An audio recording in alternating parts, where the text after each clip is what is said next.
மக்களே உஷாராக இருங்க. இங்கே பாருங்கள், இந்த பெரிய வெங்காயத்தில் பார்த்தீங்கன்னா இந்த கருப்பு கலராக இருக்குது பார்த்தீங்களா, இது வந்து ஒரு வகையான பூஞ்சான். இது வந்து நம்ம சமையலுக்கெலாம் அப்படிலாம் யூஸ் பண்ணவே கூடாது. நல்லா தோலை எடுத்துட்டு பாருங்கள் எவ்வளோ கருப்பாக இருக்குது பாருங்கள்.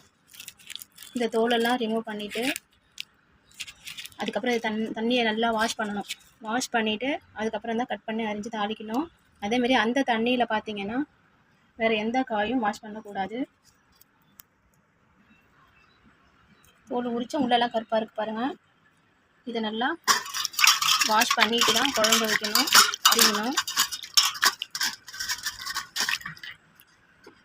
அந்த கருப்புலாம் இல்லாதபடி எடுத்துருங்க.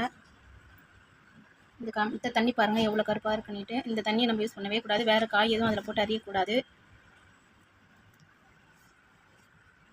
இந்த வெங்காயத்தை நல்லா க்ளீன் பண்ணியாச்சு. இந்த தண்ணியை எடுத்து வெளியே ஊற்றிடுங்க.